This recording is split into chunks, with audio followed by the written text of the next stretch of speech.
Hello friends, welcome है आपका अपने रसोई में। तो फ्रेंड्स, आज की जो वीडियो है, क्योंकि आज के वीडियो में हमने बनाया है केरी का अचार। केरी का अचार हमने कैसे बनाया है, ये बिल्कुल ही अलग रेसिपी है। तो हमने एक अलग रेसिपी से केरी का अचार बनाया है और कुछ स्पेशल चीज़ें भी हमने इसके अंदर ऐड की है। लेकिन एक प्रॉब्लम रहती है कि केरी का अचार है जो जल्दी ख़राब हो जाता है, तो इसके लिए भी हमने छोटी छोटी टिप्स भी दी है इसके अंदर। तो वीडियो को बिल्कुल भी स्किप मत करना, शुरू से लेके एंड तक पूरी वीडियो को देखना, ताकि आप अच्छे से इस रेसिपी को समझ सको और आप भी घर पे बना सको। तो फ्रेंड्स, ज़्यादा बात ना करते हुए हम चलते हैं अपनी रसोई में और बनाते हैं केरी का अचार। केरी का अचार बनाने के लिए हमने यहाँ पे 2 किलो केरी ली है। तो आज हम 2 किलो केरी का अचार बनाएंगे। तो इस केरी को हमने कटिंग करने से पहले अच्छी तरह से वॉश कर लिया था। वॉश करने के बाद में हमने इसको कटिंग किया है, कटिंग करने है और फिर हम इसको सुखाएंगे। हमें धूप में इसको बिल्कुल भी नहीं सुखाना है, क्योंकि धूप में सुखाने से ये बहुत ज़्यादा ड्राई हो जाती है। इसलिए हम इसको पंखे के नीचे ही सुखाएंगे। पंखे के नीचे जब ये सूख जाएगी अच्छी तरह से, पूरा पानी है जो अच्छी तरह से इसका सूख जाएगा, तब हम इसका अचार बनाएंगे। और एक प्रॉब्लम रहती है कि अचार खराब हो जाता है, उसके लिए मैं आपको छोटी छोटी टिप्स भी बता रही हूँ। सबसे पहले हमें क्या करना है, कटिंग करने के बाद में इस तरह के जो बीज इसके अंदर रह जाते हैं वो हमें निकालने हैं। और दूसरा हमें क्या करना है, जो इसकी गुठलियाँ निकाली है हमने, गुठलियाँ निकालने के बाद में इसके नीचे एक पतला छिलका रहता है जो बिल्कुल ही ट्रांसपेरेंट और पतला छिलका रहता है, उस छिलके को भी हमें निकालना है। अगर ये रह जाता है तो अचार है जो खराब जल्दी हो जाता है। और जहाँ तक हो सके आप इन सभी गुठलियों को और इस पतले छिलके को निकालने की कोशिश करना। तीसरी टिप्स क्या है कि जो अचार जो केरी होती है उसमें ये ब्लैक कलर का एक डॉट्स होता है, जो इस पार्ट को भी हमें निकालना होता है।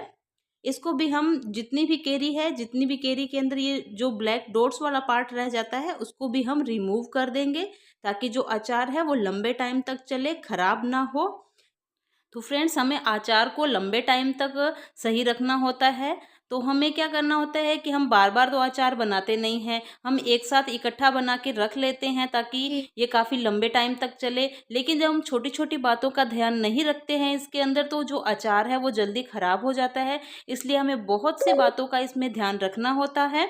और कई बार क्या होता है कि जब अचार बनाने के बाद भी ये ख़राब हो जाता है, तो उसके लिए भी बहुत सारे मैंने इसमें टिप्स रखी है, जिसे आप अगर वीडियो को पूरा देखोगे तो आपको अच्छे से वो पता चल जाएगी कि वो क्या बातें हैं जो हमने अचार बनाने के बाद भी ध्यान रखनी होती है, जिससे कि जो अचार है वो ख़राब नहीं होगा और लंबे टाइम तक चलेगा। तो यहाँ पे हमने तीनों काम कर लिए है कि इसके ब्लैक डॉट्स भी हमने निकाल लिया है, इसकी गुठली और इसका जो पतला छिलका था वो भी हमने निकाल लिया। अब हमें इसके अंदर नमक मिलाना है। तो यहाँ पे जो 2 केजी हमने केरी ली है, इस 2 केजी केरी के अंदर हमने यहाँ पे लगभग आधा कटोरी नमक लिया है। और अगर आप चम्मच के हिसाब से देखो तो मैंने यहाँ पे 5 चम्मच नमक लिया है। वैसे अगर नमक इसमें ज़्यादा होगा तो भी जो अचार है वो जल्दी ख़राब नहीं होगा, नमक की मात्रा भी हमें ज़्यादा ही रखनी होती है। उसके बाद में हमने यहाँ पे हल्दी ली है, हल्दी हम इसके अंदर मिला देंगे। हल्दी भी हमने 3 से 4 चम्मच इसके अंदर मिलाई है। जब हल्दी और नमक अच्छी तरह से केरी के ऊपर पूरा कवर हो जाएगी, तब हमें केरी को ओवरनाइट तक रखना होता है। हमें जो मसाला है, यानी कि जो नमक और हल्दी इसके अंदर मिलाया है, वो अच्छी तरह से हमें इसको मिक्स करना होता है, ताकि कोई भी जो केरी है वो नमक और हल्दी के बिना रह ना जाए। इसलिए अच्छी तरह से हमें इसको मिक्स करना होता है। काफ़ी देर तक हम इसको मिक्स करेंगे और फिर हम इसको ओवरनाइट तक रखेंगे। तो फ्रेंड्स, आपने अचार तो बहुत खाया होगा, लेकिन आज जो हम अचार बना रहे हैं बिल्कुल अलग तरीके का अचार बना रहे हैं। और आप इसको एक बार ज़रूर ट्राई करना, क्योंकि कई बार जब हम सब्जी नहीं बनाते हैं तो अचार के साथ हम रोटी खाते हैं जो बहुत ही टेस्टी लगती है। और आज जो हम अचार बना रहे हैं ये बहुत ही टेस्टी और अलग अचार बनने वाला है। इसलिए वीडियो को पूरा देखना। मैं बार बार आपको बोल रही हूँ कि वीडियो को बिल्कुल भी स्किप मत करना, वरना अगर इसमें छोटी छोटी टिप्स मैं बता रही हूँ वो आप देख नहीं पाओगे और जो अचार है वो खराब हो जाएगा। क्योंकि अगर आपके पास आधी अधूरी जानकारी होगी तो अचार तो खराब होना ही है। इसलिए आप वीडियो को पूरा देखिए, ताकि आप अच्छे तरीके से अचार को बना सको और उसको लंबे टाइम तक आप सही रख सको। तो यहाँ पे हमने इसको नमक और हल्दी से अच्छी तरह से कवर कर दिया है। तो फ्रेंड्स अब हमें इसको एक अलग कंटेनर में डाल देना है जिसके अंदर हमें अचार बनाना है। वैसे तो ये अचार बनाने के लिए चीनी मिट्टी का जो बर्तन होता है, यानी कि जिसको हम मर्तबान भी बोलते हैं, तो उसके अंदर हमें अचार अगर बनाते हैं तो बहुत ही सही रहता है, ख़राब भी नहीं होता है। लेकिन अगर वो आपके पास नहीं है तो आपको इसको प्लास्टिक के कोई भी कंटेनर में बना सकते हो, जिससे भी ये क्या है, ख़राब नहीं होगा। लेकिन प्लास्टिक है जो जो अच्छे मतलब क्वालिटी का होना चाहिए, हल्का प्लास्टिक नहीं होना चाहिए। मेरे पास यहाँ पे जो मर्तबान है वो बहुत बड़ा मर्तबान है, क्योंकि हमें सिर्फ 2 केजी का अचार बनाना है, इसलिए बड़ा मर्तबान हमें नहीं चाहिए, हमें छोटा ही चाहिए। और वो मेरे पास अवेलेबल नहीं था, इसलिए मैं इसको एक प्लास्टिक के कंटेनर में डाल दूंगी और उसी में मुझे अचार बनाना है। तो अचार बनाने के लिए हमें इसके अंदर चने की दाल ऐड करनी है। जो हम इसके अंदर स्पेशल चीज़ डाल रहे हैं वो यही है, चने की दाल। तो चने की दाल के साथ हम अचार बनाएंगे। तो चने की दाल को यहाँ पे मैंने एक प्लास्टिक का कंटेनर लिया है जो अच्छे वाला प्लास्टिक है। इसके अंदर पहले हम यहाँ पे चने की दाल डाल देंगे। तो यहाँ पे मैंने हाफ केजी चने की दाल ली है। तो आपको ये याद रखना है कि अगर हम 2 केजी केरी का अचार बना रहे हैं, लेकिन कि हमारे पास 2 केजी केरी है, तो उसके अंदर हम हाफ केजी चने की दाल ऐड करेंगे। आप थोड़ा बहुत कम ज़्यादा कर सकते हो, लेकिन इसकी जो क्वांटिटी है वो हमें यही रखनी है। तो यहाँ पे 2 केजी केरी के अंदर मैंने चने की जो दाल है वो हाफ केजी डाल दी है। तो पहले हम कंटेनर में चने की दाल डाल देंगे और फिर हम उसके बाद में जो नमक और हल्दी लगा के हमने केरी को रखा था वो हम इसके अंदर डाल देंगे। तो इन दोनों चीज़ों को हम अच्छी तरह से सेट कर लेंगे। जब ये सेट हो जाएगी तब हमें इसको ओवरनाइट रखना होगा। तो इसको हम ढक्कन लगाकर इसको ओवरनाइट रखेंगे। आपको दोबारा मैं बताती हूँ कि जो 2 केजी केरी है उसके अंदर मैंने हाफ केजी चने की दाल ली है। और चने की दाल को हमने बिल्कुल भी धोना नहीं है, भिगोना भी नहीं है, पानी बिल्कुल भी नहीं लगना चाहिए दाल के। हमें सिर्फ दाल को एक सूखे कपड़े से साफ करना है और फिर हमें इसके अंदर डालना है, क्योंकि अगर पानी से आप धो लोगे तो अचार बिल्कुल ख़राब हो जाएगा। इसलिए हमें इसको पानी से बिल्कुल भी नहीं धोना है। तो फ्रेंड्स अब क्वेश्चन ये है कि जो हमने इसके अंदर दाल ऐड की है वो हमने बॉईल भी नहीं की है, उसको हमने भिगोया भी नहीं है कुछ देर तक, तो फिर ये दाल सॉफ्ट कैसे होगी ये भी मैं आपको बता देती हूँ। कि हमने जो नमक और हल्दी लगा के जो केरी को छोड़ा था, तो उस नमक के कारण क्या होगा कि जब पूरी नाइट हम इसको रखेंगे तो नमक के कारण जो इसके अंदर पानी रिलीज होगा, और जो इसमें पानी, ये केरी है जो अपना पानी छोड़ देगी नमक के कारण। तो जो पानी है वो जब जो हमने दाल रखी थी तो वो पानी उस दाल में जाएगा तो वो दाल अपने आप उस पानी से सॉफ्ट हो जाएगी। तो अब मैं आपको इसके अंदर जाने वाले मसालों के बारे में बताती हूँ कि हमने कौन कौन से मसाले यूज़ किए हैं। तो हमने यहाँ पे 1 चम्मच पीली सरसों ली है, उसके बाद में 1 चम्मच काली सरसों ली है, फिर हमने यहाँ पे आधा चम्मच हींग लिया है। हमने यहाँ पे पीली और काली दोनों सरसों का ही यूज़ किया है, आप भी दोनों सरसों ही यहाँ पे यूज़ करना। उसके बाद में हमने यहाँ पे 1 चम्मच जीरा लिया है, 1 चम्मच हमने यहाँ पे कलौंजी ली है, 1 चम्मच मेथी दाना लिया है, और यहाँ पे हमने 3 चम्मच सौंफ ली है। सौंफ है जो हमने यहाँ पे 3 चम्मच ली है, यानी कि ज़्यादा लिया है, आप 3 से 4 चम्मच भी सौंफ कर सकते हो। और बाकी जो मसाले हैं वो हमने सभी 1-1 चम्मच लिए हैं, और हींग है जो हमने आधा चम्मच ली है। अब हमें क्या करना है कि ये जितने सभी मसाले हैं इन सभी मसालों को हमें ड्राई रोस्ट करना है, लेकिन जो हींग और ये कलौंजी है इसे हमें रोस्ट नहीं करना है। हमें जो बाकी के जो सरसों है, मेथी दाना है, सौंफ है, जीरा है, इन सभी मसालों को हमें ड्राई रोस्ट करना है। हम इनको हल्का सा रोस्ट करेंगे, ज़्यादा रोस्ट नहीं करना है।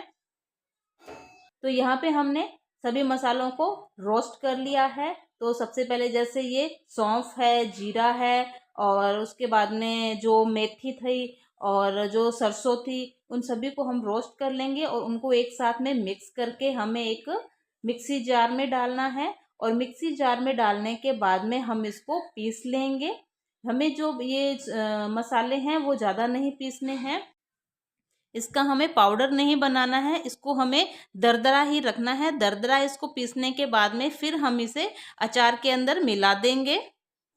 देखो फ्रेंड्स, अगर आप चाहो तो इन सभी मसालों को आप बिना पीसे हुए भी अचार के अंदर डाल सकते हो। लेकिन क्या होता है कि जब बिना पिसे हुए तो मसाले अचार में रहते हैं, तो बच्चे जब अचार खाते हैं तो उन मसालों को एक एक करके निकालते रहते हैं और जो कैरी बचती है उसको खा लेते हैं, मसाले नहीं खाते हैं। इसलिए हमें क्या करना है, मसालों को पीसना है। पीसने के बाद हम अचार के अंदर डाल देंगे। तो यहाँ पे हमने जो कैरी को और दाल को ओवरनाइट तक रखा था, तो वो यहाँ पे एक रात हो चुकी है और यहाँ पे देखो जो दाल है वो बिल्कुल सॉफ्ट हो चुकी है। आपके माइंड में यही रहेगा कि दाल सॉफ्ट कैसे होगी, तो यहाँ पे मैं आपको दिखा रही हूँ कि ओवरनाइट रखने के बाद में जो पानी रिलीज हुआ था कैरी में से, तो उससे जो दाल है वो बिल्कुल सॉफ्ट हो चुकी है, बिल्कुल फूल गई है। फूलने से पता चल रहा है आपको स्क्रीन पे कि दाल है जो बिल्कुल सॉफ्ट हो चुकी है। उसके बाद में हमने जो मसाला पीस के रखा था, तो इसको देखो हमने बिल्कुल भी इसका पाउडर नहीं बनाना है, इसको हल्का दरदरा सा हमें पीसना है। दरदरा हम पीसने के बाद में जो हमने केरी रखी थी, उस केरी के अंदर हमें ये ऐड करना है। उसके पहले हमने जो कलौंजी है, कलौंजी को हमने रोस्ट भी नहीं किया था और पीसा भी नहीं था। हम साबुत कलौंजी है जो इसके अंदर मिलाएंगे अचार में। साबुत कलौंजी मिलाने के बाद में हमने जो मसाला पीसा था बाकी, वो मसाला भी हम इसके अंदर मिला देंगे। उसके बाद में हमें इसके अंदर मिर्ची पाउडर ऐड करना है। तो यहाँ पे हमने 3 चम्मच मिर्ची पाउडर लिया है। आप इसको कम ज़्यादा कर सकते हो अपने टेस्ट के अकॉर्डिंग।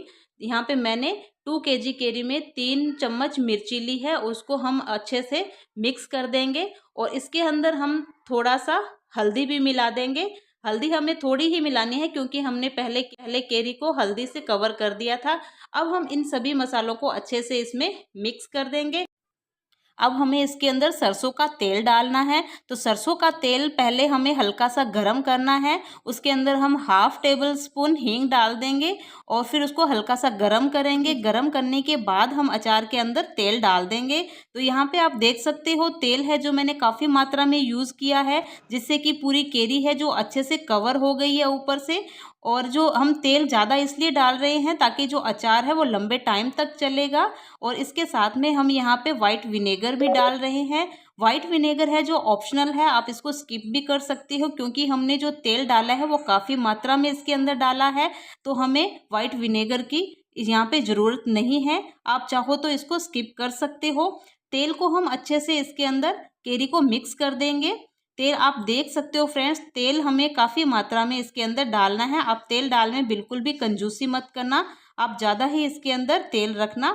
तेल डालने के बाद में हम इसको अच्छे से मिक्स करेंगे और इसको हम 7 से 8 दिन तक, लगभग 1 हफ्ते तक हम इसको धूप में रखेंगे। तो धूप में रखने से पहले हमें इसको अच्छे से कवर करना है। हम इसको ढक्कन नहीं लगाएंगे।